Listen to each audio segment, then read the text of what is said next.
भारत में gang rape के वाकयात मामूल की बात बनते जा रहे हैं। पिछले दिनों कोलकाता में एक ट्रेनिंग डॉक्टर के बेईमाना गैंग रेप और कत्ल पर 10 लाख डॉक्टर्स ने मुल्क की हड़ताल की। अभी उत्तर प्रदेश में एक डॉक्टर ने दलित नर्स को जिनसी जाति का निशाना बनाया और उसे निचली जात का होने पर बुरा भला भी कहा। देखो, पहली बात यह है कि इस खित्ते में ये सदियों से हो रहा है। सलातीन दिल्ली में से कुछ ने ये इन लोगों के इस्लाम कबूल करने पे पाबंदी लगा दी थी कि ये बेशुमार लोग जो मुसलमान हो रहे हैं ये बेसिकली जजिए से बचने और थोड़ा सा अपग्रेड होने के लिए, जैसे गोरे के बाद यहाँ ईसाइयत ने बड़ा, तो उससे पहले कितने ईसाई थे पहले बताओ मुझे। क्रिश्चियंस जो हैं गोरों के बाद अपग्रेड होने के लिए ये महरूमियों के और मजालम के और एक्सप्लॉयटेशन के इस्तेहसाल के मारे हुए लोग, और वो तो इंडिया तो इस मामले में बहुत ज़्यादा बदनाम है।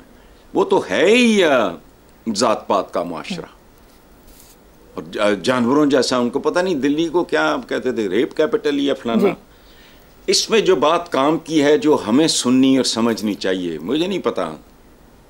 देखो बात सुनो, डॉक्टर्स ने हड़ताल की है, ठीक है, 10 लाख से जायद आपके बकौल, मुझे नहीं पता, 10 लाख से ज्यादा डॉक्टर्स ने हड़ताल। देखो बात सुनो, जिंदा और मुर्दा कौमों का फर्क सुनो। ये है 2024 है ना? जी हसन साहब। हाँ, ये 2024 है। अशरों पहले इंग्लैंड में डॉक्टर्स के साथ कोई प्रॉब्लम हुआ, उन्होंने हड़ताल का फैसला किया। सुनो, मुर्दा और जिंदा कौमों में, मरदूदों में और इंसानों में क्या फर्क होता है। डॉक्टर्स ने हड़ताल की। मेरी हमदर्दी है उन्होंने, मगर ऐसी बात नहीं है। मैं को अल्लाह माफ करे किसी को डिफेंड नहीं कर रहा, रवैये की बात कर रहा हूं। सुनो, डॉक्टर्स ने इंग्लैंड में हड़ताल का फैसला किया और फिर आपस में सर जोड़ के बैठ गए कि यार हम तो हड़ताल अफोर्ड नहीं कर सकते, इंसान सफर करेगा। फिर उन्होंने महकमा डाक, सुभान अल्लाह, उनसे कहा यार हमारा प्रोफेशन ऐसा है, हम अगर स्ट्राइक पे जाएंगे तो मरीज क्या करेंगे। उनके बिहाफ पे वो डॉक्टर्स की हड़ताल कहलाई। हड़ताल पे कौन गए? ये डाकिए शाकिए, जैम कर दिया उन्होंने सारा कुछ। फर्क होता है, ये बद्दुआया वक्त है, इस पे बहुत बद्दुआएं हैं। तुम्हें पता है कि ये जिसको अनटचेबल या दलत मलत शुदर, इनकी जिंदगी क्या है, क्या थी सिंध में जब मोहम्मद बिन कासम आया? इस्लाम क्यों कबूल हुआ? धड़ाधड़ वजह पढ़ के देखो, रोंगटे खड़े हो जाएं। कुछ बातें सेंसर करके चंद सुन लो, पीछे झाड़ू बांध के निकलो ताकि तुम्हारे नापाक कदम जो धरती पे पड़े साथ साथ साफ हों। सर पे टोपी नहीं रखनी, पांव में जूता नहीं रखना,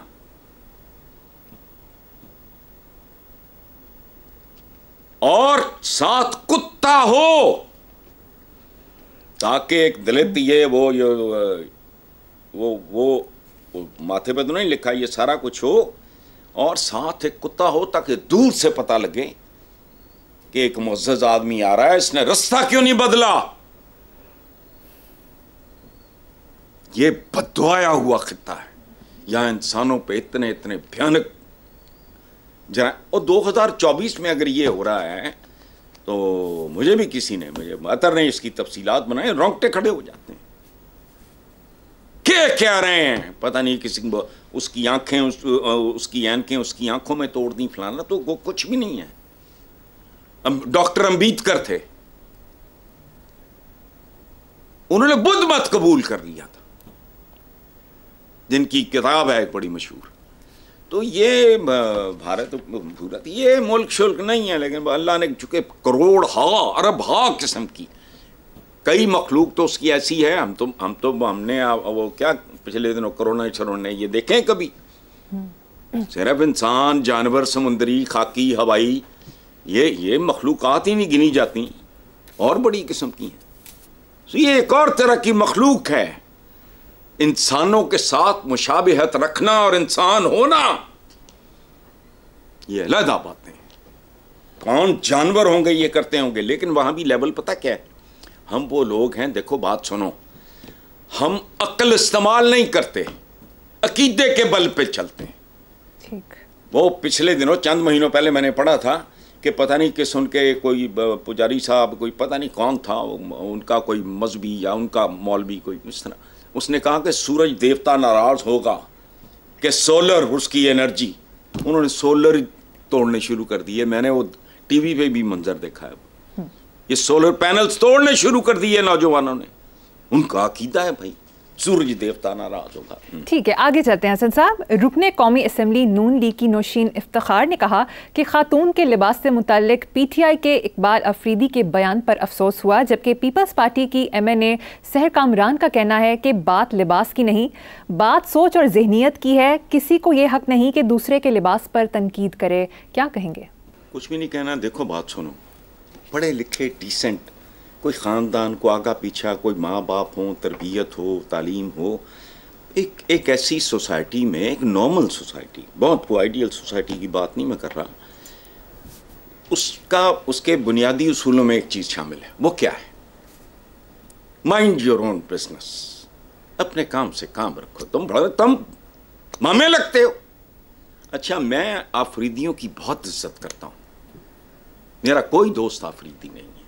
I respect them because of one man. अजब खान आफरीदी वो कहानी नहीं है। याद रखो, आज से कई साल पहले जिस औरत को उसने अगवा किया था अजब खान आफरीदी ने, वो गोरी इंग्लैंड से आई और उसने उसकी कब्र पे फूल चढ़ाए, क्योंकि वो कोई असूली कोई और तरह की बात थी, लेकिन उसने उसको अपनी बहनों की तरह, माओ की तरह ट्रीट किया।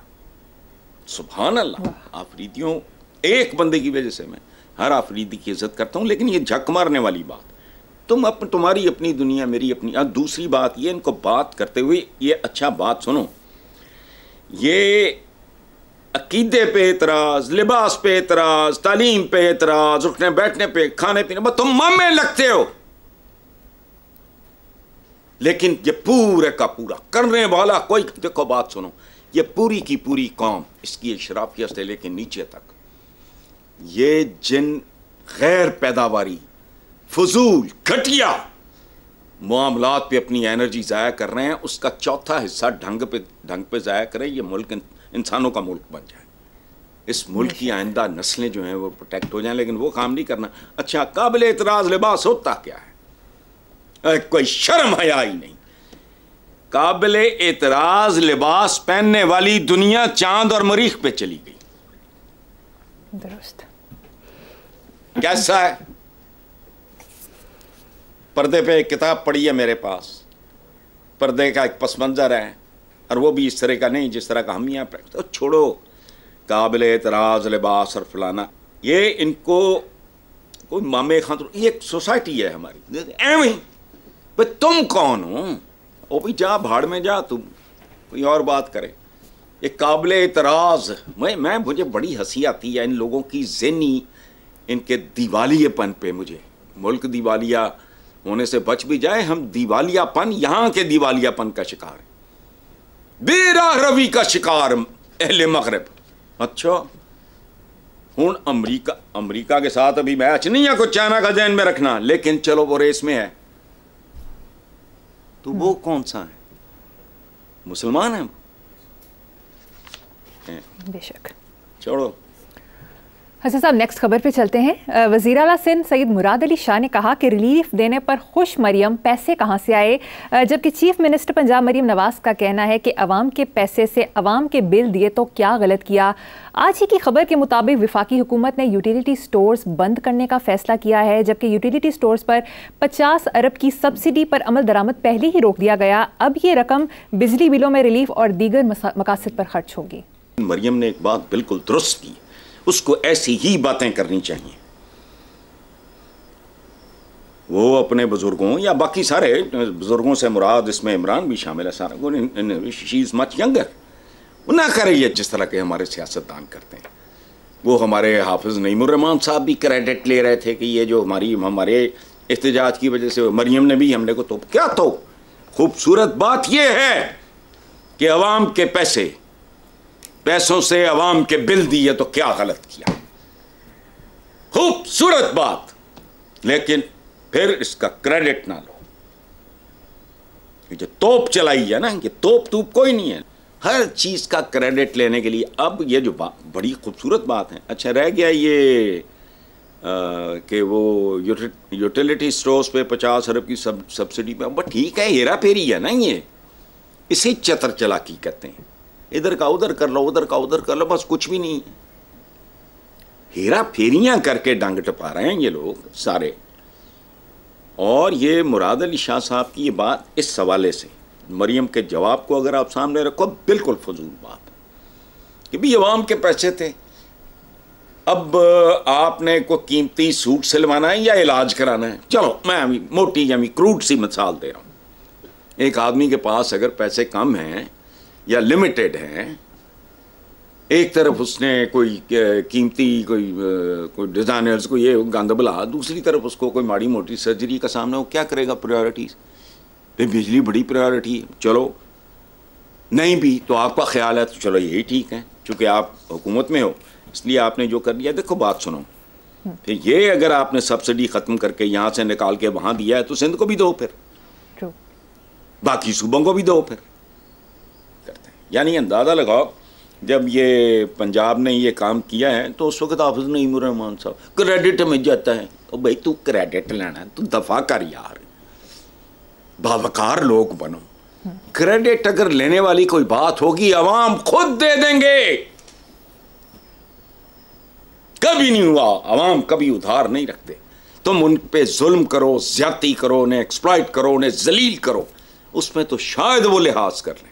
उन पे शफकत करोगे, मेहरबानी करोगे, अवाम एहसान फरामोश नहीं होते। भुट्टो ने चंद काम किए थे प्रो अवाम। गरीब आदमी को इस मुल्क में, इस बदनसीब मुल्क में पासपोर्ट नहीं मिलता था। It used to be a luxury. ये छोटे छोटे उसके 2-4 काम, ये एटमी ताकत बनाने का उसने ख्वाब देखा, इनिशिएटिव लिया, ये मतलब इस तरह। बाकी उन्हें कड़ा रोटी कपड़ा मकान पूरा करता सी। अवाम एहसान फरामोश नहीं होते, याद रखना। क्रेडिट मुंह से मांगते हुए कोई शर्म आती है यार। बिल्कुल ऐसे ही है जैसे बाप क्रेडिट क्लेम करे बच्चों से कि देखो तुम्हारी कितनी फीसें हैं मैं देता हूँ, यू डूइंग योर जॉब। बिल्कुल। वो जालिब की एक नज्म है, हबीब जालिब की, पैसे मिले कैसे मिले, पाकिस्तान को एक मिसरे में बयान कर देता। इस मुल्क में कोई परवाह नहीं है, पैसे मिले कैसे मिले, बाहर जायदादें। इसका जवाब क्या है कि अगर मेरे एहसास से मेरी आमदनी से ज़्यादा है तो किसी को क्या तकलीफ। ये है इस मुल्क के लीडर्स की नफ्सियात। चलो